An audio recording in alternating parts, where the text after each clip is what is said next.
Hi there, thanks for being here. This is an original story from Hidden Revenge Family, and it took a turn you truly didn't see coming. Let's get into it.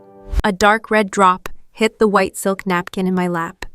It spread fast, too fast, like it knew it had an audience. I didn't react right away. I never do. Panic wastes energy, and energy is something my body doesn't like to spare. Around me, the room kept moving for about half a second. Glasses clinked. Someone laughed too loud. A waiter walked past with a tray of champagne like nothing was wrong. Then someone saw it. Then everyone did. The officers' club went quiet in that specific way people go quiet when they don't want to be involved but also can't look away. I lifted the napkin slightly and pressed it under my nose. Warm blood soaked into the silk. Expensive. Of course it was. My sister wouldn't celebrate her promotion anywhere that didn't cost more than most people's monthly rent. Jesus, someone whispered nearby. Not concern, disgust. I kept my posture straight. Back aligned, shoulders relaxed, breathing controlled. I've had worse episodes than this. Still, I could feel the stares, not curious, not worried, embarrassed. For me, for themselves for being near me. Before I could adjust the napkin, my father's hand came out of nowhere and grabbed it, hard. Give me that, Clayton muttered through his teeth.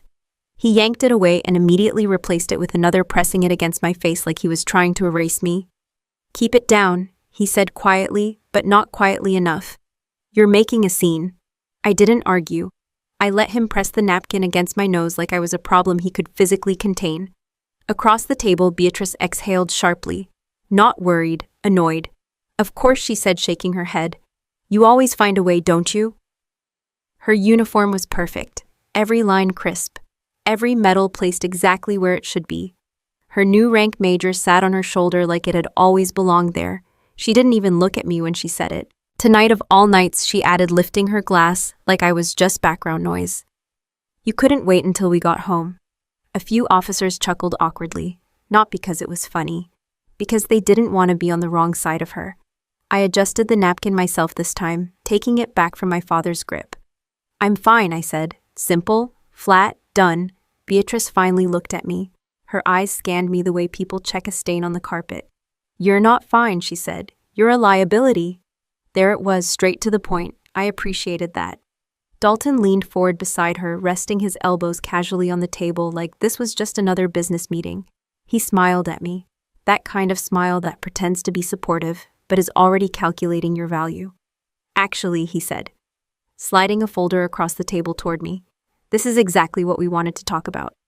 The folder stopped right in front of me. Clean, official, pre-prepared. I didn't open it yet. I think it's time we made things easier for everyone, Dalton continued. Especially you. My father nodded immediately like this had been rehearsed. Your condition isn't improving, Clayton said. And managing your affairs is getting complicated. Complicated. That's one way to describe it. Dalton tapped the folder lightly. Medical and financial power of attorney, he said. Standard procedure. Just sign it and the family can take care of everything. No more stress for you. Beatrice took a sip of her drink, watching me over the rim of the glass. No more mistakes, she added. I finally opened the folder. The document was clean. Legal language. Tight. Efficient. They had done this properly. Too properly. Grandfather's trust was mentioned on page 2. There it was, the real reason. Not my health. My access. I closed the folder slowly. The room was still watching, trying not to look like they were watching. I placed my hand on top of the paper. Dalton leaned in a little closer. Look, he said, lowering his voice like he was doing me a favor. You don't have to carry this alone. You're not built for it. Not built for it. That phrase again. My father let out a short laugh. Not loud, not polite, just enough to carry. Sign it, Clayton said, leaning back in his chair. Let's stop pretending. I didn't move. He tilted his head, studying me like he was already tired of the conversation. You're sick, he went on. You always have been. A few people shifted in their seats. No one interrupted him. You're not fit for real work, he added. You wouldn't last a day on an actual warship. There it was, the line he'd been waiting to deliver. Stop embarrassing this family, he said, his voice sharper now. We have a military name to uphold. Don't drag it down because you can't keep yourself together. Silence hit the table harder than any shout could. No one defended me. No one ever does in rooms like this. I felt the blood slow under the napkin. My breathing stayed even. No shaking, no tears. I reached up, removed the napkin from my face, and folded it neatly, careful, precise, like it mattered. I placed it on the table, then I picked up the document. For a second, Dalton looked relieved. My father leaned forward slightly. Beatrice didn't smile, but her shoulders relaxed. I folded the paper once, then again, then I slipped it into my coat pocket. The relief disappeared. "What are you doing?" Dalton asked. I looked up, not angry, not emotional, just steady. "I'll think about it," I said. My father's jaw tightened. "That's not how this works," he snapped. I held his gaze.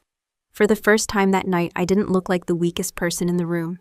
"I know exactly how this works," I said. Calm, clear, final. Something shifted. Not loud, not obvious, but enough. Beatrice's expression changed just a little. Confusion. She wasn't used to resistance, especially not from me. I leaned back in my chair. The room didn't relax. If anything, it got tighter, because now they didn't know what I was going to do next. And that made them uncomfortable. Good. Have you ever sat in a room where everyone thought you were the weakest person there, while you were the only one who actually knew how everything worked? The phone in my inner pocket vibrated. 3 short pulses, not random, not a message, a code. I didn't check it right away. I didn't need to. There are only a few systems that use that pattern, and none of them send anything unless something has already gone very wrong. I kept my face neutral, but inside the calculation had already started. This dinner, this conversation, this entire little performance, it was about to become irrelevant, because whatever was coming next was bigger than all of them combined. The vibration in my pocket from last night still echoed in my head, blending into the steady beeping of the heart monitor beside my bed. Same rhythm, different meaning. I lay still, staring at the ceiling of the hospital room. Clean white, no personality, no distractions, just the kind of place where your body gets fixed while everything else keeps moving without you. A tube ran from the IV stand into my arm. Dark red flowed slowly through the line, controlled, measured, necessary. Routine transfusion.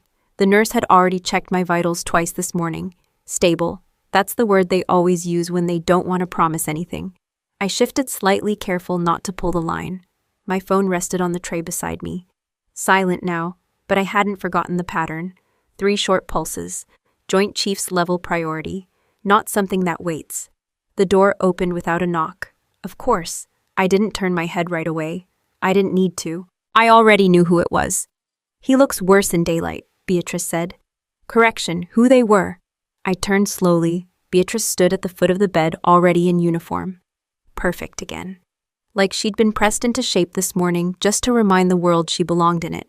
Dalton stood beside her, holding a leather folder. Same one from last night. Different purpose. "You should be resting," I said. Not because I cared. Because I wanted to hear what excuse they'd use. Beatrice smiled. Not warm, not friendly, just practiced. "We are resting," she said. "This is light work." Dalton stepped closer, placing the folder on the rolling table next to my bed. "We won't take long," he added. "We know your time is limited." I let that sit there. No reaction. He opened the folder. Different documents this time. More technical. More urgent. "This is a supply authorization," Dalton said. "Medical equipment shipment. High priority. Navy contract." I glanced at the top page, then at the authorization codes, then back at him. And I asked. Beatrice crossed her arms. "And you're going to approve it," she said. "Using your access." I almost smiled. "Secretary-level clearance doesn't override procurement review," I said. "You know that." Dalton nodded like he'd expected that answer. "Normally, no," he said. "But in emergency routing with the right internal tag, it bypasses secondary inspection." "Of course it does. There's always a back door. The question is who's allowed to use it." "And you think I can just push it through?" I asked. "You already have before," Beatrice said. I looked at her. Really looked this time. Her posture, her confidence. Then my eyes dropped to her chest. That's when I saw it. The metal, new, polished, positioned carefully on her uniform. Not just any metal, that one. I didn't say anything right away. Dalton kept talking. "The shipment needs to clear today," he said. "Delay costs millions, and more importantly, it affects operational readiness." Operational readiness. That phrase again. Always sounds clean. Always hides something dirty. What's in the shipment? I asked. Medical filters, blood processing units. Standard issue, Dalton replied quickly. Too quickly, and you need me because I asked. Beatrice stepped forward this time. Because your job exists for a reason, she said. You sit at a desk in the Pentagon. You move paperwork. This is paperwork. There it was, back to simple, back to small. I looked back at the medal. Same design, same ribbon, same citation. My fingers tightened slightly against the hospital sheet. I knew that operation, not from a briefing, from the inside.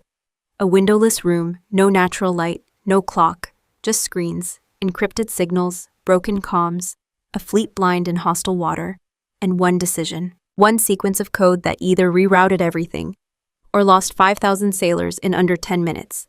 I wrote that sequence, line by line, no margin for error, no second attempt. I brought them home. And now she was wearing it, like she'd earned it. Nice medal, I said.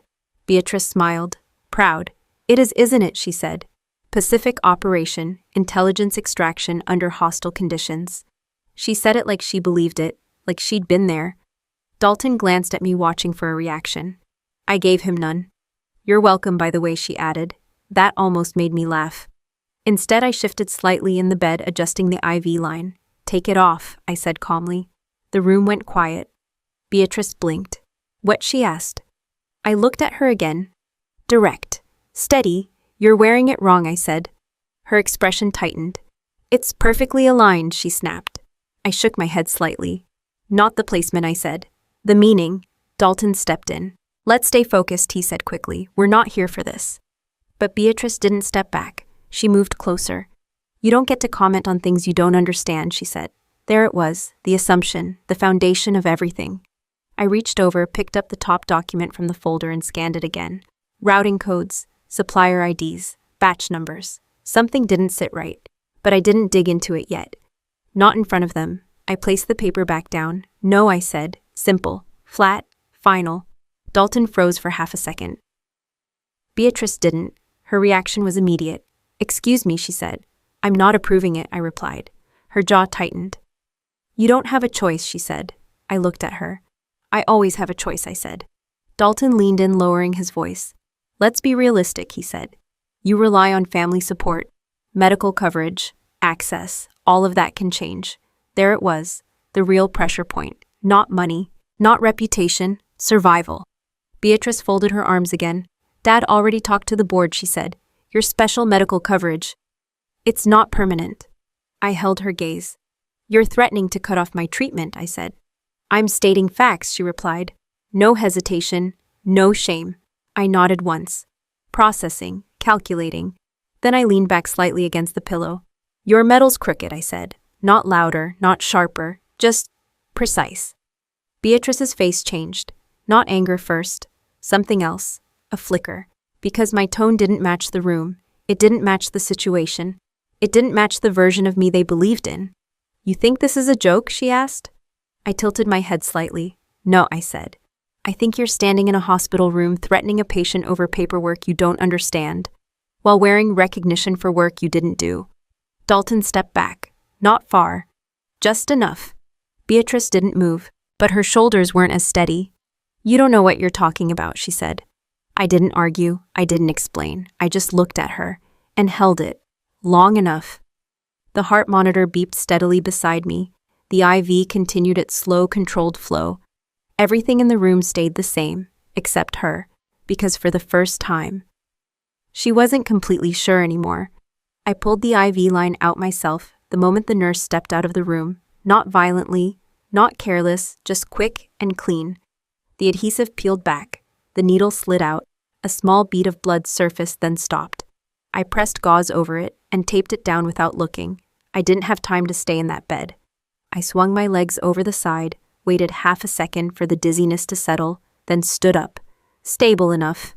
Good. The hospital hallway was quiet this early. A few staff. No questions. People see a patient in a gown walking with purpose. They assume there's a reason. There was. By the time I reached the parking structure, my phone was already in my hand. One secure line, 2 taps, no greeting. Patch me through, I said. A pause. Then a voice I recognized immediately. Location, he asked. Bethesda, I replied. I need clearance to access SCIF Delta. Another pause, shorter this time. Approved. You have 30 minutes. That was generous. I hung up. The drive was quiet. No music. No distractions. Just distance closing between me and the only place where the truth actually lives. Underground. The Pentagon always looks controlled on the surface. Clean lines, predictable movement. Everyone in uniform or business attire like the system is running exactly how it should. It isn't. The elevator down to the SCIF didn't require conversation. Badge, scan, secondary authentication, a green light. The doors opened. Everything changed the moment I stepped inside. No windows, no signal, no outside noise, just systems. Rows of terminals. Soft hum of secured servers. Air colder than it needs to be. This is where things get real. I sat down at an open terminal and logged in. Credentials accepted. Access granted. No hesitation. Of course not. I don't get stopped here. I pulled up the shipment file Dalton had shown me. Same routing ID, same supplier, same urgency tag. But this time, I wasn't looking at the surface. I opened the back-end logs, then the procurement chain, then the supplier verification layer. That's where it started to break. The company name matched Clayton's firm, but the material origin codes didn't. They were rerouted, masked. I ran a deeper trace. 3 layers down, the origin flagged. Not approved, not even close. Cheap imports, unverified manufacturing, no military-grade certification. I leaned back slightly, letting the data settle. Then I kept digging. Batch numbers, cross-referenced, failure reports, buried, not deleted, hidden. That's the mistake people make. They think hiding data is enough. It's not. Not when someone knows where to look. I opened the quality control logs. Test results came up. Filtration efficiency below standard. Contamination risk flagged. Rejected. But the rejection never made it to final review. It got overridden. Manually. I checked the authorization signature. Dalton. Of course. Then I checked the financial trail. Transfers routed through shell accounts. Clean. Too clean. Until you follow the timing. Payments hit accounts just before each override. Large amounts. Consistent pattern. I didn't need to guess anymore. They knew. Every failed test. Every contamination risk. Every corner they cut. They signed off anyway. I stared at the screen for a second longer. Not surprised. Just done confirming. Then I pulled up the distribution map. Where the shipment was going, routes lit up across the display. Multiple destinations. Then one stood out. Highlighted. Priority delivery. Carrier strike group. Out in the Pacific. Active deployment. Thousands of personnel. I zoomed in. Timeline. The shipment wasn't sitting in storage. It was already moving. Fast. Scheduled for immediate integration into onboard medical systems. That's when the system flagged it. A red warning flashed across the screen. Not subtle. Not quiet. Critical alert. Contamination risk high. Deployment status active. Time to arrival under 6 hours. I stared at it. 6 hours. That's all the distance between a bad decision and a mass casualty event. I exhaled slowly. No panic. Just clarity. My father wasn't just stealing money. He was gambling with lives. Dalton wasn't just cutting corners. He was pushing defective blood filtration units into active naval operations. Beatrice. She didn't even know what she was protecting, or maybe she didn't care. Either way, it didn't matter anymore. I moved my hands back to the keyboard. Fast, precise, no wasted motion. I accessed the highest authorization layer available to me. Encrypted command input, restricted, monitored, but not blocked. I typed the override sequence, line by line, each command built on the last. Supply chain node, identification. Authorization escalation, lockdown protocol. I paused for half a second. Not because I wasn't sure. Because once I hit enter, there was no going back. This wasn't just a delay. This was exposure. Financial systems, logistics, everything tied to that shipment would freeze. And when it froze, people would start asking questions. Good, I hit enter. The system processed. 1 second, 2. Then confirmed. Supply chain locked. Distribution halted. Authorization access revoked. The red warning shifted from active threat to contained. I leaned back in the chair, The hum of the room didn't change. The systems kept running. But somewhere out there, a shipment stopped moving. And somewhere else, people who thought they were untouchable just lost control. They thought they could use my condition against me. Thought I was too weak to push back. Too dependent, too easy to manage. I looked at the screen one more time. At the frozen network. At the flagged accounts. At the signatures tied directly to my family. They have no idea what they just triggered. Because in their world, power looks like rank. Like uniforms, like medals. In mine, power is access. And access decides who lives and who doesn't. Part 4. The ultimate betrayal, the ultimate betrayal. The confirmation screen was still glowing in front of me when my vision started to blur. Not dramatically, not all at once, just wrong. The edges of the screen softened first. Then the center lost focus, like someone had quietly turned down the resolution on reality. I blinked. Once, twice. Didn't fix it. My hand tightened slightly on the edge of the desk. Something was off. My breathing shifted, shallow, then tighter. I sat still, waiting for my body to correct itself. It didn't. A pressure started building in my chest. Not pain, not yet. Restriction, like my lungs had decided they weren't interested in doing their job anymore. I exhaled slowly, then tried to take a deeper breath. It didn't go all the way in. That's when I knew. Not fatigue, not the usual. This was chemical. My eyes flicked back to the screen. Medical supply chain, hospital network, batch numbers. A thought connected faster than my body could react. The transfusion this morning, same supplier, same network, same corruption. I pushed myself up from the chair, too fast. The room tilted. My hand shot out, catching the edge of the terminal. Steady, stay upright, think. I reached for my phone, unlocked, dialed. No hesitation. Medical emergency, I said the second the line opened. Anaphylactic response. Pentagon SCIF access level. I need immediate extraction to Bethesda. My voice didn't sound like mine. Too tight, too controlled. The operator didn't ask questions. Stay where you are. Response team en route. I ended the call. My throat tightened next. Swallowing became difficult. Airflow dropped again, faster this time. I moved toward the exit.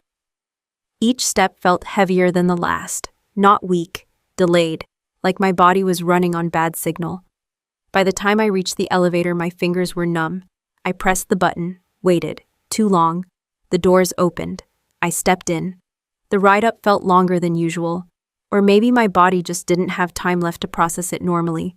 By the time I got out, the hallway lights were too bright. Voices sounded distant. Someone said my name. I didn't answer. I kept moving. Then everything dropped. Not a fall. More like the ground came up faster than expected. The next thing I registered was noise. Sharp, urgent, controlled chaos. BP dropping. Airway compromised. Get epinephrine ready. Hands moved around me. Fast, efficient, professional. I didn't open my eyes right away. Didn't need to. I knew where I was, Bethesda. ER. Someone pressed something cold against my arm.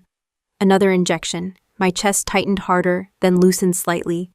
Air came in again. Not enough, but more than before. Stay with us, a voice said. I didn't respond. Not because I couldn't. Because I was focusing on breathing. In, out, in. Not enough, but still there. Time moved differently after that. Not slower, fragmented. Pieces instead of flow. Voices, footsteps, monitors, then one sentence cut through everything. We need compatible blood. Now. Another voice answered. Type is rare, inventory is low. Pause. Call family, that landed. Not emotionally. Logically, of course. Genetic match. Fastest option. I tried to open my eyes.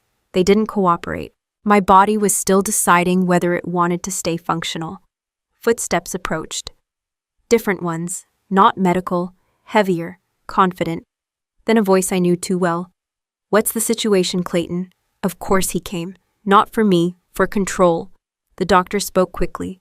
She's in critical condition, severe allergic reaction. We need an immediate transfusion. You and your daughter are the closest genetic matches. Silence. Short, measured. Then my father spoke again. Calm, too calm. And if we don't? He asked. The doctor hesitated. That's not really an option, he said. Without blood support, she won't. I understand the medical side, Clayton cut in. I'm asking about the outcome. Another pause. Then reluctantly, she won't survive. There it was, clear, final, no room for interpretation. I forced my eyes open just enough to catch shapes. Blurred, but recognizable. My father stood at the foot of the bed. Beatrice beside him, arms crossed. Watching, not rushing, not moving. Dalton wasn't there, smart. Clayton reached into his jacket. Pulled something out. Paper, of course. Even now, even here. He stepped closer, not to help, to position himself. Before we proceed, he said. Holding the document up slightly, there's a small matter to settle. The doctor stared at him, confused. Sir, this is not the time. It's exactly the time, Clayton replied. His voice didn't raise, didn't need to. Confidence like that doesn't shout. It assumes. This is a power of attorney, he continued. Medical and financial. She signs, we move forward, we help, we stabilize the situation. I felt my fingers twitch. Weak, but still mine. The doctor looked between him and me. She's not in a condition to consent, he said. Clayton smiled, not wide, just enough. She understands, he said. Don't you? I tried to focus. The paper, the pen, his hand, so close, always controlling. Beatrice finally spoke. You heard him, she said. This doesn't have to be difficult. Her tone was almost bored, like this was just another inconvenience. Sign it, she added. Or don't, your choice. Choice. That word again. My chest tightened. Air in, air out, barely. Clayton leaned closer. I could see his face now, clearer, colder. This is simple, he said quietly. You're not going to make it without us. No emotion, just fact. We're not wasting good blood on a lost cause, he added. The doctor stepped forward. Sir, that's not how this works. Clayton didn't even look at him. She's been a burden her entire life, he said. Weak, dependent, always needing something. Each word landed clean. No hesitation, no return on investment, he finished. Investment, that's what I was to him. A failed one. He straightened slightly, held the pen out. Sign, he said. My hand didn't move. Not toward the pen, not toward anything. Just stayed where it was still. Beatrice sighed. Unbelievable, she muttered. Clayton's expression shifted. Not angry, annoyed, like I was still refusing to cooperate at the worst possible time. Then he leaned in closer, lower so only I could hear. You're already gone, he said quietly. This is just paperwork. Then louder. If she doesn't sign, he said stepping back, we're done here. The doctor looked stunned. You're refusing to donate, he asked. Clayton shrugged. She made her choice. Beatrice didn't move, didn't argue, didn't hesitate.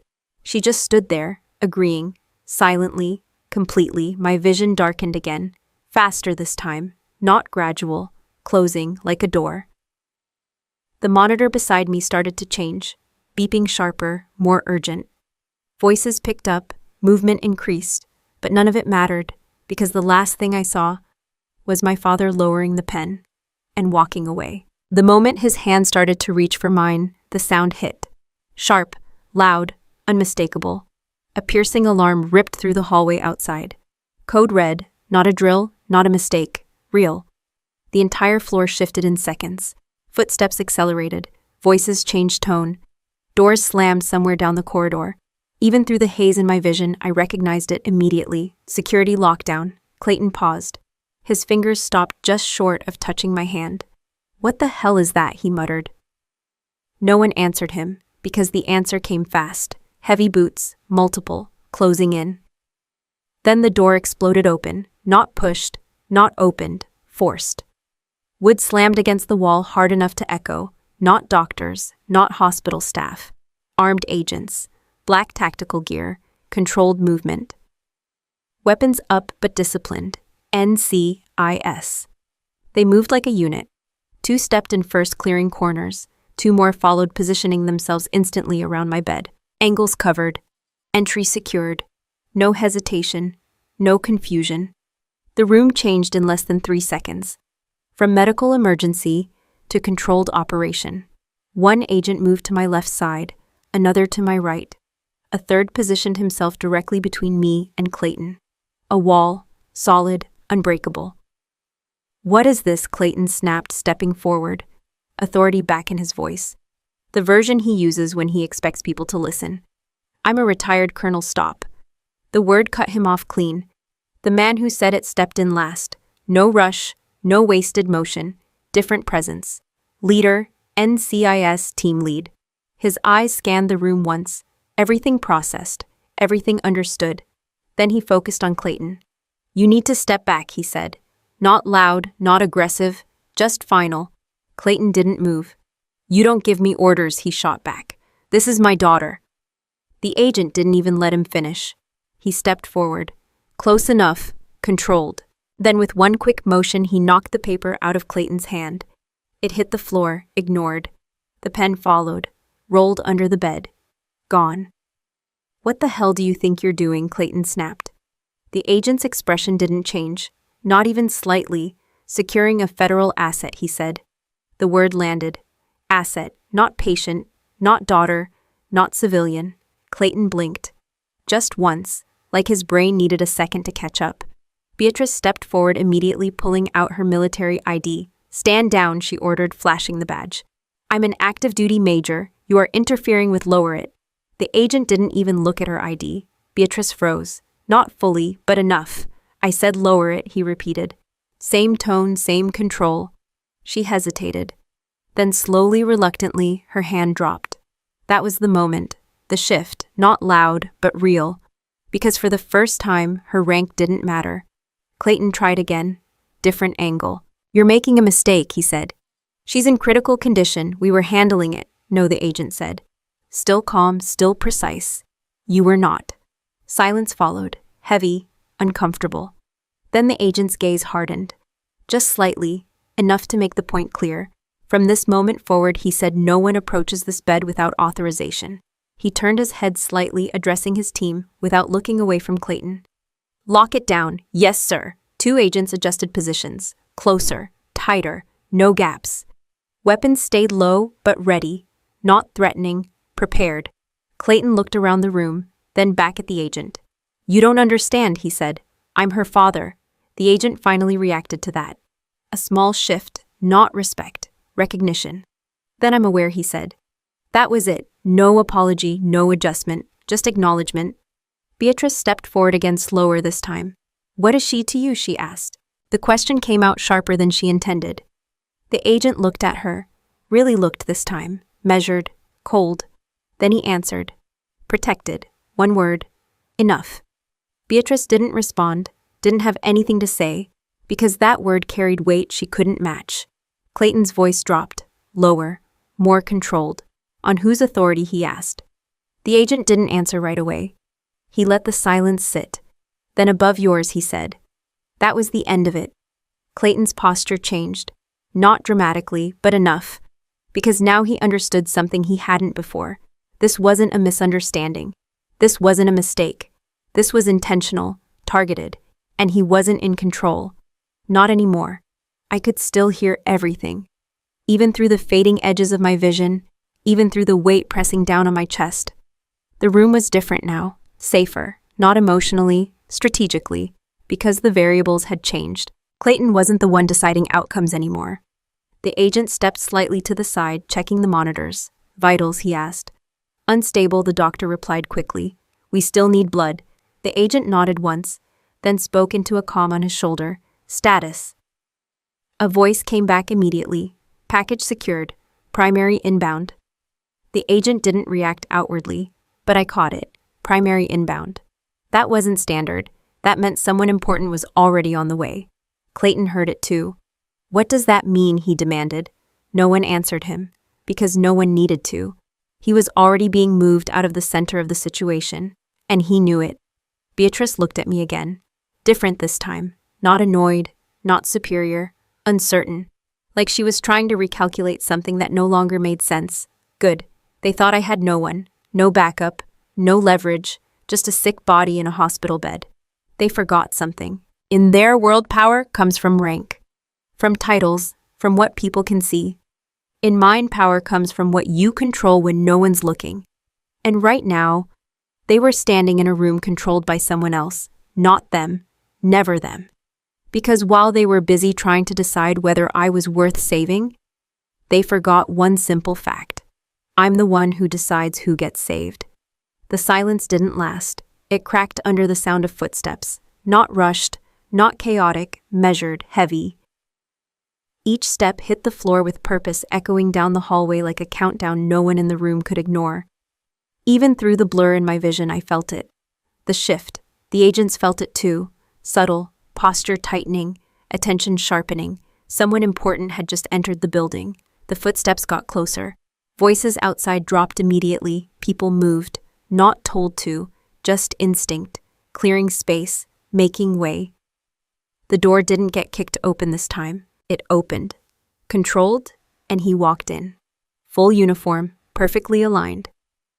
4 stars on his shoulders, catching the light like they were designed to be seen from across a battlefield. Admiral Kenneth Thorne, Commander Pacific Fleet. He didn't look around the room. He didn't need to. The room adjusted to him. Clayton moved first. Of course he did. His posture snapped into something close to respectful. Not real respect, strategic respect. The kind you use when you think you can benefit from it. Admiral Thorne, Clayton said quickly, stepping forward with a smile that didn't reach his eyes. What an honor, I wasn't expecting. He extended his hand, confident, eager, already positioning himself. The Admiral didn't even slow down. He walked right past him. No eye contact, no acknowledgement, nothing. Clayton's hand stayed in the air for half a second longer than it should have, then dropped. Slowly. That was the first crack. Beatrice stepped forward next. Faster, more controlled. Sir, she said, straightening instinctively. Major Beatrice ignored. Completely. The Admiral's focus was already locked on something else. Someone else. Me. He stopped at the side of my bed. Close enough. Clear line of sight. No hesitation. No doubt. He reached up, removed his uniform jacket in one smooth motion, and handed it off without looking. One of the agents took it immediately, then he rolled up his sleeves. Precise. Efficient. Like he'd done this before. He turned to the doctor. Status, he said. The doctor blinked, clearly thrown off by the sudden presence. Critical, he answered quickly. Severe anaphylactic reaction. We need immediate transfusion. Blood type is rare and I'm a match, the Admiral cut in. No pause, no question, just fact. The room froze. Not from confusion, from impact. The doctor hesitated. Sir, we'd need to run confirmation tests. Do it, the Admiral said. Now. His tone didn't rise, didn't push, but it carried something stronger than urgency. Authority that doesn't get questioned. The doctor nodded immediately. Prep for donor, he called out. Everything shifted again, faster this time, focused. The Admiral stepped closer to the bed, close enough that I could see his face clearly now, calm, sharp, no wasted expression. He looked down at me, not like I was fragile, not like I was a problem, like I was someone worth keeping alive. Stay with me, he said, simple, direct. No softness, but not cold either, just real. Behind him, Clayton finally found his voice again. Admiral? There's been a misunderstanding, he said quickly. The situation is under control. My daughter and I were already handling. The Admiral turned, slowly, deliberately, and for the first time he looked at Clayton, really looked at him, measured, evaluated, dismissed. Then he spoke. No, he said. One word. Enough. Clayton tried again, different angle. She's just a sick girl, he said, forcing a laugh that didn't land. She works a desk job. This level of response isn't necessary. That's when it happened. The shift, not subtle, not controlled. The Admiral's expression changed, just slightly, but enough, because now there was something behind his eyes. Not confusion, not curiosity, anger. You think she works a desk job, he asked. Clayton hesitated. Just for a second. Yes, he said. Low-level administrative, stop talking. The room went silent, not because of volume, because of weight. The Admiral took one step toward him, not aggressive, not threatening, but it closed the distance enough to make the point clear. You have no idea who you're speaking about, he said. Each word landed clean, controlled, final. Beatrice shifted beside Clayton, uneasy, that confidence she carried earlier gone. Replaced with something else, uncertainty. The Admiral didn't look at her, didn't need to. Because the next sentence wasn't for her. It was for everyone in the room. Yesterday, he said a carrier strike group under my command lost full communication in hostile waters. No one moved. No one spoke. 5,000 sailors, he continued. Blind, exposed, 10 minutes away from a catastrophic failure. The doctor froze. The agents didn't move. Clayton didn't breathe. And the only reason they are still alive right now, the Admiral said, his voice tightening just enough, is because the woman in that bed rebuilt their entire command structure in under 6 minutes from a secured underground facility. Silence hit harder than anything else. He let it sit. Then she is the senior strategic architect for the United States Navy, he said. And the only reason half of my fleet is still operational. No one interrupted. No one dared. Because now the truth was in the room, and it didn't match anything Clayton had been saying. The Admiral turned back to me, then to the doctor. Take my blood, he said. As much as she needs. No hesitation, no conditions, just action. You do not let her die on my watch, he added. That was it. No speech, no explanation, just a command. The doctor moved immediately. Prep line, he called out. Clayton staggered back a step. Not dramatic, just enough. His face drained, color gone, like something inside him finally understood the scale of the mistake. Beatrice didn't step back. She couldn't. Her legs didn't cooperate. She stood there, frozen, eyes locked on me, then on the Admiral, then back to me, trying to connect two versions of reality that no longer matched. The weak sister, the one in this bed, the one they tried to control, and the one the Admiral just described. They didn't line up. They couldn't, because everything they believed about me was wrong. The line between us filled slowly. Dark red moved through the tube from his arm to mine, steady and controlled. No rush, no waste, just flow. The monitor beside me adjusted first, beeping steadier, less sharp, more consistent. My chest followed. Air came in deeper this time. Not perfect, but enough. I didn't move right away. I let the system do its job. Let the blood settle. Let my body catch up. Then I opened my eyes. Fully clear. The room came back into focus piece by piece. Lights, ceiling, movement, then faces. The Admiral sat beside the bed sleeve, still rolled up calm, like this was just another decision in a long day. The doctor monitored both lines carefully. The agents held position, and across the room, Clayton, standing exactly where he had been, but not the same, not even close. His posture was off, his expression broken, not emotionally, structurally, like something fundamental had shifted and he didn't know how to rebuild it. Beatrice stood beside him, still, silent. Her eyes locked on the tube between me and the Admiral, then slowly moved up to my face. I pushed the button on the side of the bed. The motor hummed. The backrest lifted. Slow, controlled. No one helped me. No one needed to. I sat up. Straight, stable. The difference was immediate. Not just physical. Presence. Clayton reacted first. Admiral, sir, he said. Stepping forward slightly, voice uneven. I think there's been some kind of misunderstanding. Stop. The Admiral didn't raise his voice. Didn't need to. Clayton stopped. Mid-sentence. Mid-step. Frozen. The Admiral stood up, turned fully toward him, and this time there was no restraint left in his expression, just controlled anger. You said she works a desk job, he said, each word slower now, sharper. Clayton swallowed. I meant... No, the Admiral cut in. You meant exactly what you said. Silence. No one moved. The Admiral took one step closer, closing the distance. For the past 18 hours, he continued. My fleet has been operating under restored command because of one person. He didn't point, didn't gesture, didn't need to. Your daughter, he said. The words hit harder than anything else.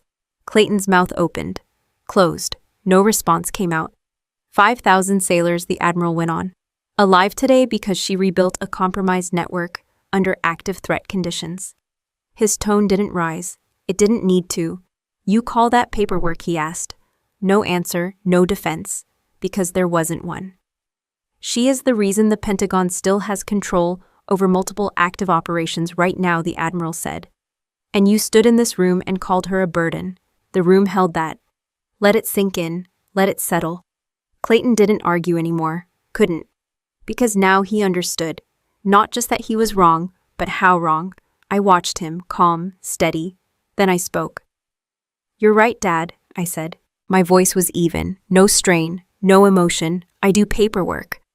That got his attention. His eyes snapped back to me. Hope. Just a flicker, like maybe he still had something to stand on. I reached under the pillow, pulled out the tablet, black, encrypted, secured. I placed it on my lap, activated it. One touch. Screen lit up instantly. No delay, no password prompt. I don't get slowed down by systems I built. I tapped twice, connected it to the room display. The large monitor on the wall flickered, then synced. Data filled the screen, clean, organized, clear. I looked at him, then at Beatrice, then back at the screen. "These are the papers I handle," I said. I tapped again. The first set appeared. Procurement logs, supplier chains, batch reports, red flags highlighted, medical supply shipments. I continued, routed through a private contractor. Another tap. Names appeared, clear, centered. Dalton, Clayton, signatures, authorization stamps, time-stamped approvals. Beatrice stepped back, not by choice, instinct. Clayton didn't move. He just stared. At the screen, at his own name, at the evidence. I didn't rush, didn't pile it on, just let it sit there. Let him read it. Let him understand. "These units failed internal testing," I said. "Contamination risks were flagged and overridden." Another tap. Financial trails appeared. Clean transfers, then deeper layers, hidden accounts, linked patterns, money moving, millions, tens of millions. Funds rerouted through shell accounts I added, payments issued before each override. The doctor looked at the screen, then at Clayton, then back again. The agents didn't react. They already knew. Beatrice shook her head. "No," she said quietly. "That's not..." "It is," I cut in. Not louder, just final. I looked at her. "You signed off on distribution clearance," I said. "You didn't check what you were approving." Her face drained, because she knew. Not the full picture, but enough. I turned back to Clayton. "The shipment you pushed this morning," I said, "was 6 hours away from deployment into an active carrier group." He didn't speak. Couldn't. "Those filters would have failed," I continued. "And when they did, they wouldn't just break equipment." I paused. Just long enough. They would have killed people. Silence. Heavy, absolute.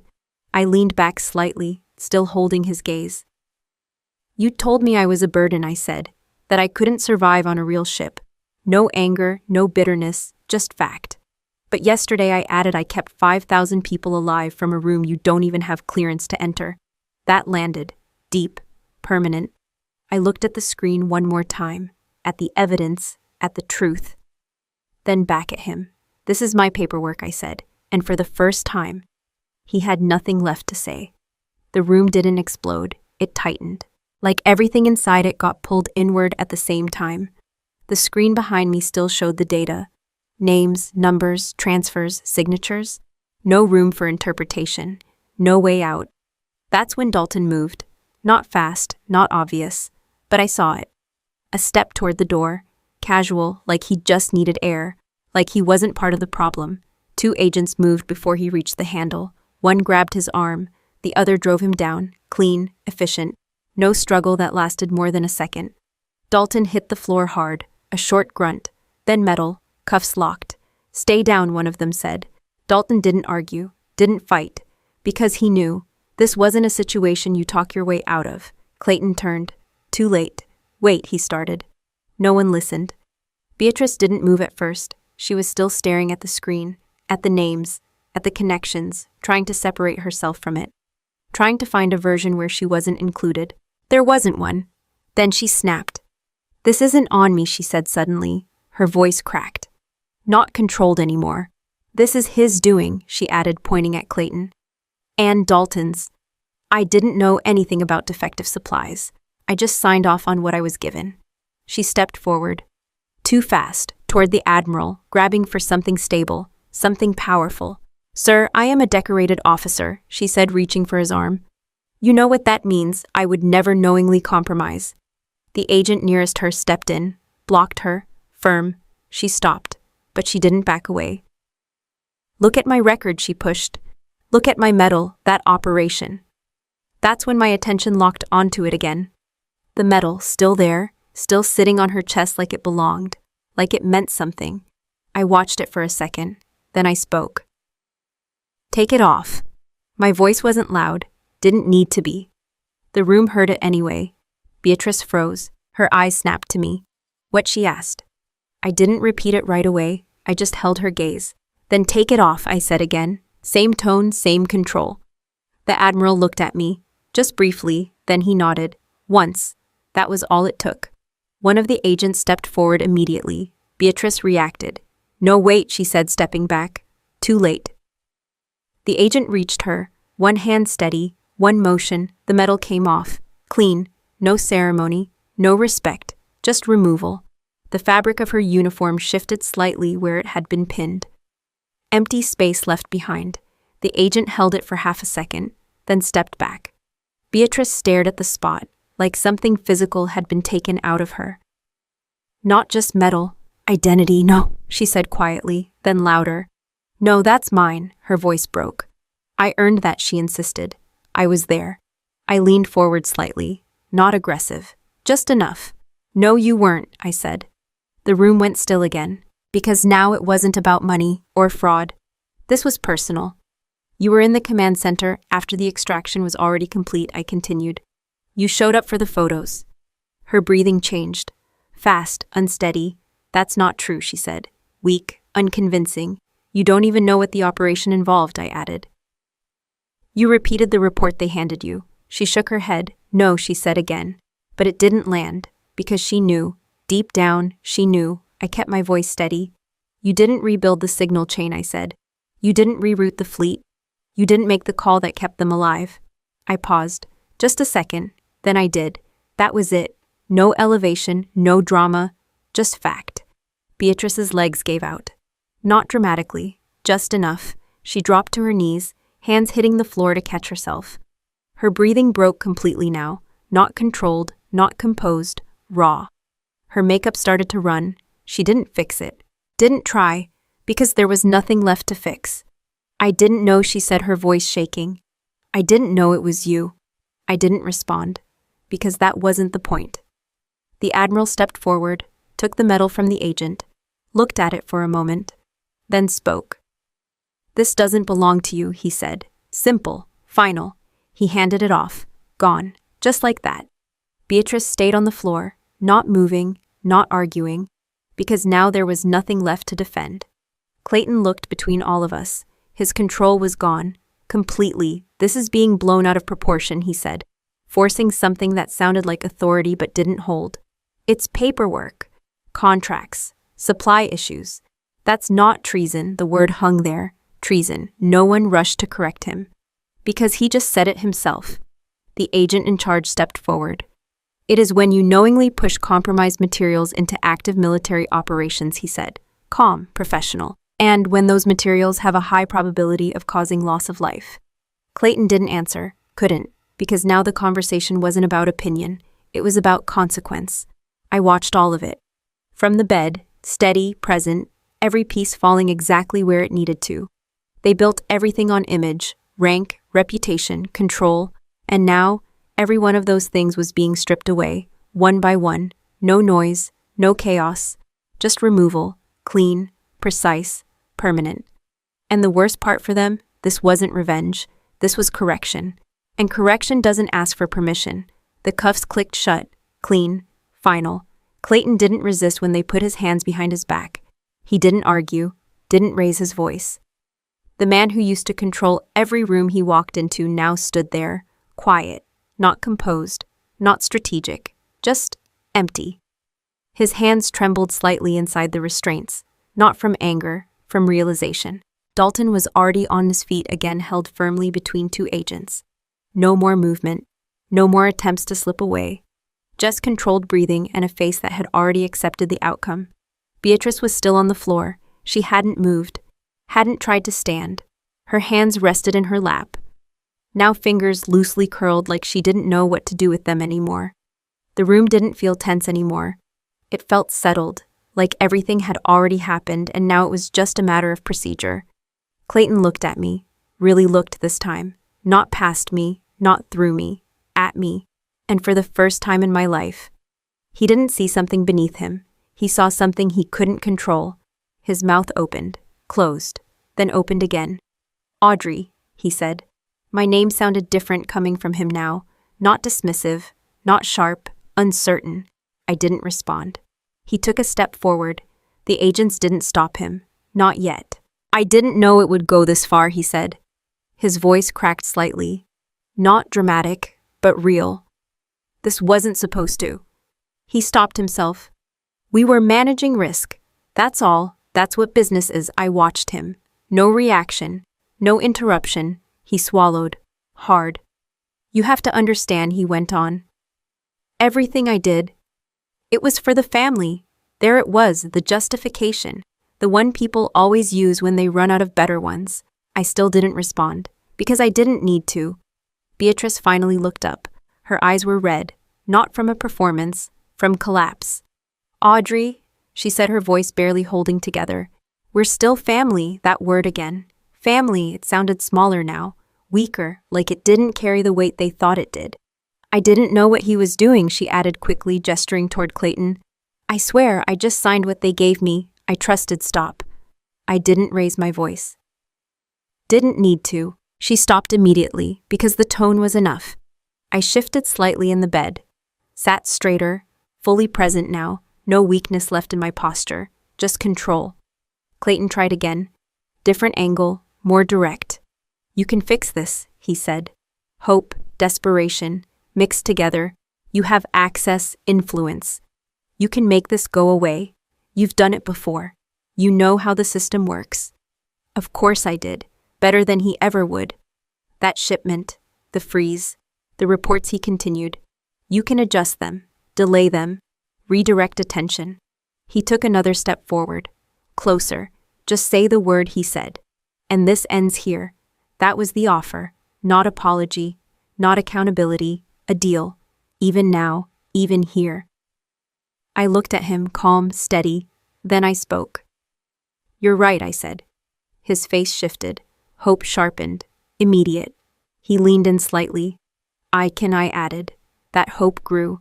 Faster, stronger. Because he thought he understood how this worked. I let the silence sit for a second. "Then I just won't." That was it. Simple. Final. It hit him harder than anything else had. Because this wasn't out of my control. This wasn't inevitable. This was a choice. My choice. Beatrice shook her head. "No. No, you don't mean that," she said quickly. "You wouldn't do that to us. Us still holding on to that. Still believing it mattered." I looked at her. Long enough. Then I spoke again. "You stood in this room," I said, and watched him decide whether I was worth saving. No emotion, just fact. "You agreed." She flinched. Physically, because she remembered. Every second of it. Clayton stepped forward again. More urgent now. "Audrey, listen to me." "No," I said. "One word. Enough." He stopped. Because now he understood something he hadn't before. This wasn't a negotiation. I leaned back slightly. Relaxed. In control. "You didn't want to waste your blood on a sick daughter," I said. Each word clear. Sharp. Measured. "Don't expect me to waste mercy on traitors." Silence. Absolute. No one moved. No one spoke. Because that was the sentence. The final one. I lifted my hand slightly. A small motion. Nothing dramatic. Just enough. The agent in charge nodded. "Move." The command went out instantly. Dalton was pulled toward the door first. No resistance. No delay. Clayton followed. But this time he did resist. Not physically, emotionally. "Audrey," he said, voice breaking. "Please, I'm your father." The word didn't land. Not anymore. The agents didn't slow down. They pulled him forward. Step by step. Beatrice was the last. She tried to stand. Failed once. Then managed it. Barely. Her legs didn't hold steady. "Audrey," she whispered. Not loud enough for the room, but loud enough for me. "Sister." I didn't answer. Didn't react. Because that word didn't belong here anymore.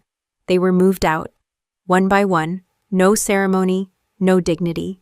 Just procedure. The door closed behind them. And just like that, they were gone. The room went quiet again. Not tense. Not heavy. Just still. The Admiral stepped forward. adjusted his sleeve, picked up his uniform jacket, put it back on, precise, controlled. Then he turned to me, stood straight, no hesitation, and raised his hand in a formal salute, clean, sharp, respect, not for rank, not for position, for what I did. I held his gaze, then nodded once. That was enough, no words needed, because everything that mattered had already been said. The monitors continued their steady rhythm beside me. The IV line remained in place. The room returned to normal, but nothing about this was normal anymore, because the people who once looked down at me were no longer part of my world, not by distance, by removal, complete, permanent. And the truth is, the most effective form of revenge isn't loud. It doesn't scream, it doesn't chase, it doesn't prove anything, it just lets the outcome speak. And sometimes, the strongest position you can hold is sitting still while everything else collapses. I watched the door close behind them and felt absolutely nothing. No anger, no relief, no sense of victory, just quiet. That's the part people don't talk about. They think moments like that come with emotion, some big release, some kind of payoff. They don't. Not when you've already processed everything long before it happens. I leaned back against the hospital bed, listening to the steady rhythm of the monitor beside me. My body was stabilizing, but my mind had already moved on. Because the truth is, they didn't lose because I was stronger. They lost because they misunderstood what strength actually looks like. My entire life, people looked at me and saw one thing: weak, sick, limited. A problem that needed managing. And to be fair, I understood why. I wasn't the one running around in uniform. I wasn't the one standing in front of rooms giving orders. I wasn't visible. And in most people's minds, if you can't see power, it doesn't exist. That's the first mistake. People don't underestimate you because you're weak. They underestimate you because they don't understand your kind of strength. There's a difference, a big one. My sister built her identity around recognition. Rank, medals, approval, everything about her strength had to be seen, validated, confirmed by someone else, my father. Same system, control, money, influence. If people reacted to him, he believed he had power. But here's the problem with that kind of strength. It only works as long as everyone agrees to play along. The moment reality shows up, it collapses, fast, because real strength doesn't come from attention, it comes from function. What do you actually do when things break? That's the question that matters, not how you look, not what people call you, not what's on your uniform. What can you fix when everything is falling apart? That's where I live, not on stage, not in the spotlight, in the system. And systems don't care about appearances. They care about results. That's why I never argued with them, never defended myself, never tried to prove anything, because proving yourself to the wrong people is a losing strategy. You waste energy, you reveal your position, you play on their terms, and when you play on their terms, you lose, every time. I learned that early, so I stopped explaining, stopped correcting, stopped reacting, and I started building, quietly, consistently, without needing anyone to notice. Because here's the second truth most people miss. If you have to tell people how strong you are, you're not. Real strength doesn't introduce itself. It shows up when it's needed, and when it does, nobody questions it. That's what happened in that room. Not because I said anything, not because I demanded anything, but because when everything reached the point where it couldn't be ignored anymore, they called me, not her, not him, me. That's how you measure value, not by how loud someone is, but by who gets called when things go wrong. Now here's where this actually matters for you. Because this isn't about me. It's about a pattern you've probably seen in your own life. Maybe you've been underestimated. Maybe you've been the one people talk over, ignore, dismiss. Maybe someone in your life has tried to control you by making you feel like you need them. That's not random. That's strategy. Control always hides behind "I'm helping you." It looks supportive, protective, reasonable, until you realize it only works in one direction. They help you, as long as you stay small, as long as you stay dependent, as long as you don't outgrow the version of you they're comfortable with. The moment you do, they push back. Hard. That's not concern. That's control breaking. And if you don't recognize that, you stay stuck. So here's the part no one likes to hear. You don't fix that by arguing. You don't fix that by demanding respect. You fix that by removing their leverage. That's it. No drama, no speeches, no confrontation, just strategy. You build yourself into a position where they can't control the outcome anymore. And that takes time. It's not fast, it's not emotional, it's not satisfying in the short term, but it works. So if you're in that position right now, here's what actually matters. First, build something that doesn't depend on their approval. A skill, a role, a system, something real. Something that functions whether they believe in you or not. Second, stop announcing your growth. People talk too early, they reveal plans before they're ready, and then they get blocked. Stay quiet. Let them underestimate you. It's an advantage. Use it. Third, pick your moment. You don't push back every time. You don't react to every insult. You wait until the situation matters, until the outcome is real.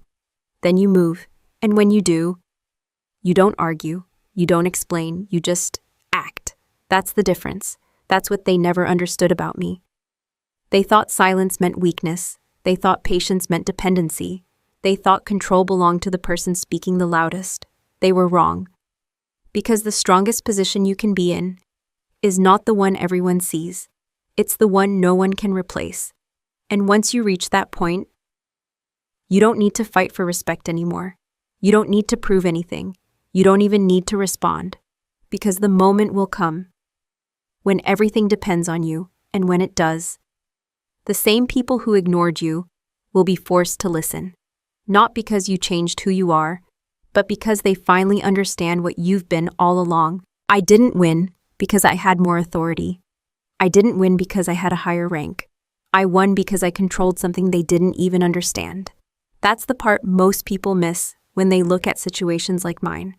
They think power comes from titles, from position, from how many people salute you when you walk into a room. It doesn't.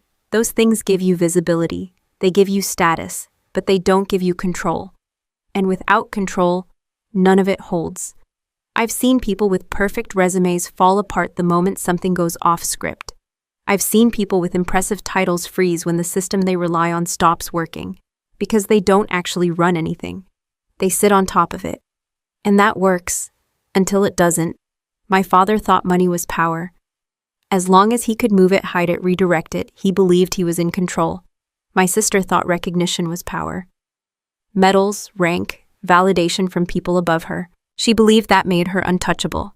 But both of them were operating on the same flawed assumption. They thought power is what people see. It's not. Power is what people depend on. That's the difference. And it's a big one, because dependency doesn't care about perception. It cares about function. When something breaks, who can fix it? That's where real power shows up. Not in meetings, not in speeches, in moments where failure isn't an option. That's where I operate. Not visible, not loud, but necessary. And necessity is the highest form of leverage you can have.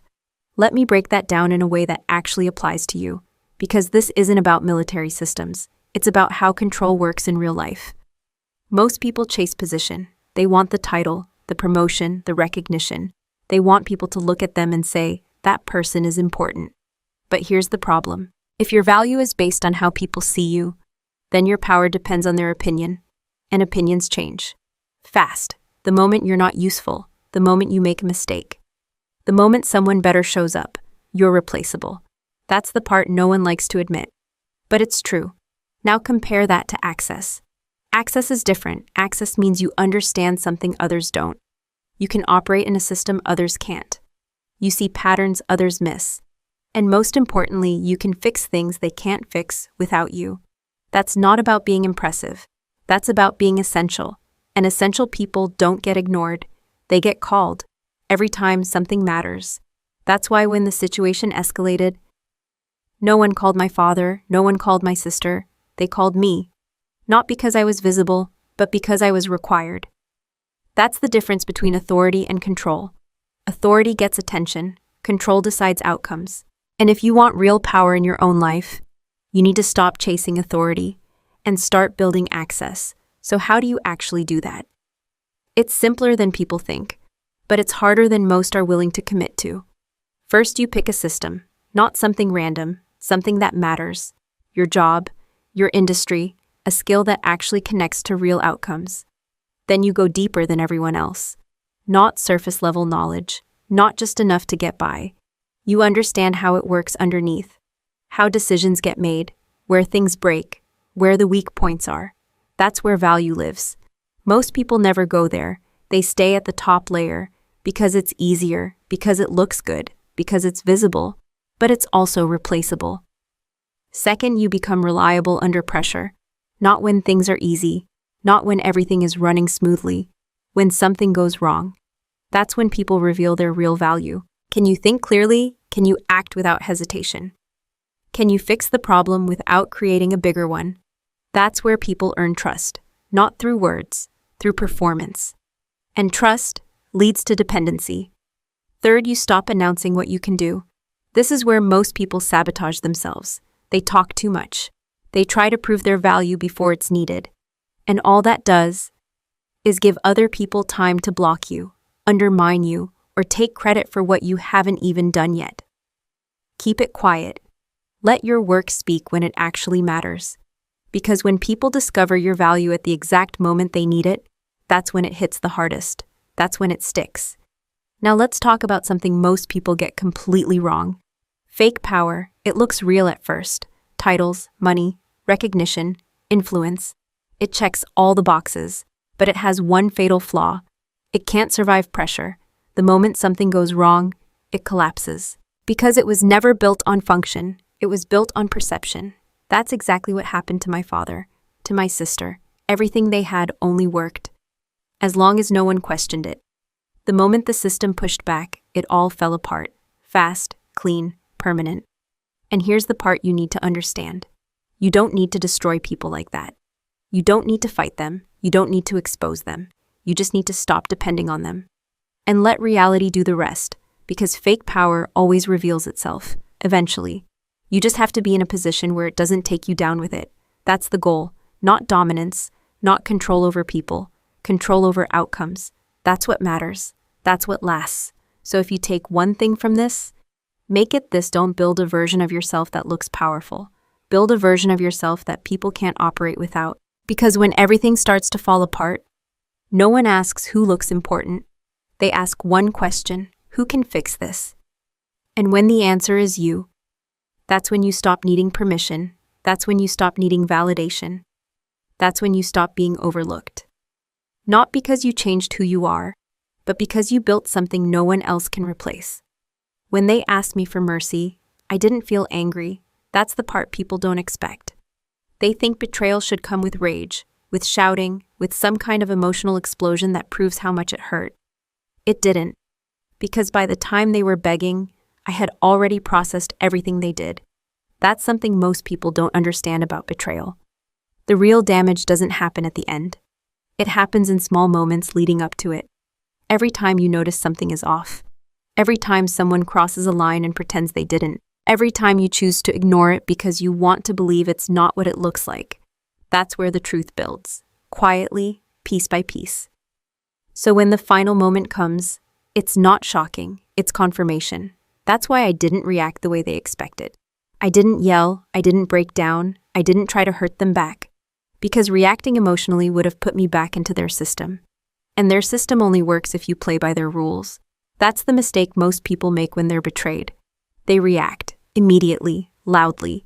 They try to defend themselves, explain themselves, prove they were wronged. And all that does is give the other person control, because now they know exactly how you feel, exactly where to push, exactly how to manipulate the situation. Emotion makes you predictable, and predictable people are easy to control. That's why I stayed quiet. Not because I didn't feel anything, but because I understood something more important. Timing matters more than emotion. If you react too early, you lose leverage. If you expose everything too soon, you give them time to adjust, to hide, to spin the story. So I waited, I watched. I let them believe they were still in control. And the entire time, they were building the case against themselves. That's the difference between revenge and justice. Revenge is emotional, fast, messy. You want them to feel what you felt. Justice is controlled, patient, clean. You don't need to hurt them.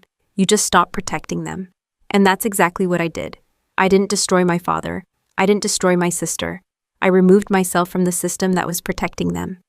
And once that protection was gone, reality took over. That's something you need to understand. You don't need to win against people who betray you. You just need to stop holding them up. Because most people don't stand on their own. They stand on what others allow. Take that away, and they fall. Now let's talk about the part people struggle with the most, family, because that word gets used as a shield for behavior that shouldn't be tolerated. They're your family, you only get one. You should forgive them. That sounds good, it sounds reasonable, but here's the truth. Family does not give someone the right to damage you. It does not give them access to your decisions, your resources, your life. And it definitely doesn't mean you have to accept betrayal just because it comes from someone with your last name. That's not loyalty, that's submission, and there's a difference, a big one. So how do you actually handle betrayal the right way, not emotionally, not dramatically, strategically? First, you document everything, not in your head, not based on memory, real records, real proof. Because feelings don't hold up under pressure, facts do. Second, you don't react immediately, even when you want to, especially when you want to, because the moment you react, you show your hand, and once your hand is visible, you lose the advantage. Third, you let them keep going. This is the hardest part, watching someone continue to lie, manipulate, push boundaries, and not stepping in right away. But every step they take builds your position, strengthens your case, makes the outcome cleaner. Fourth, you choose the outcome, not the reaction. Most people focus on getting back at someone. That's short-term thinking. You need to think about where this ends. What do you actually want to happen? Accountability, distance, control. Back. Once you know that, you move toward that outcome, not toward emotional satisfaction, because emotional satisfaction fades. Outcomes last. Now here's the part people don't like. Forgiveness. Everyone talks about it like it's required, like it's the right thing to do. It's not always. Forgiveness is not about being a good person. It's about whether the situation has changed. If someone understands what they did, if they take responsibility, if they change their behavior, then forgiveness makes sense. But if someone only regrets getting caught, if they're only afraid of consequences, nothing has changed. And giving them another chance just resets the cycle. That's what my father did. That's what my sister did. They didn't regret the damage. They regretted losing control. And that's not something you fix with forgiveness. That's something you walk away from, completely. No explanation needed. No second attempt. Just done. Because at some point you have to decide something. Do you want to feel better for a moment? Or do you want to be free long-term? You don't always get both. I chose long-term. And that's why I didn't react. That's why I didn't argue. That's why I didn't give them anything they could use. I just made a decision. And let everything else follow. So if you're dealing with betrayal right now, here's what you need to remember. You don't need to prove anything. You don't need to win an argument. You don't need to make them understand. You just need to see clearly, act at the right time, and choose the outcome that protects you. That's it. Because in the end, the strongest move you can make is not reacting at all. It's deciding. And once you do that, everything else becomes simple. Final note. This story is a work of fiction, but the valuable lessons we discuss are entirely real and continue to happen to many people every day. If this style isn't for you, that's perfectly okay. Please feel free to look for other content that better suits your needs.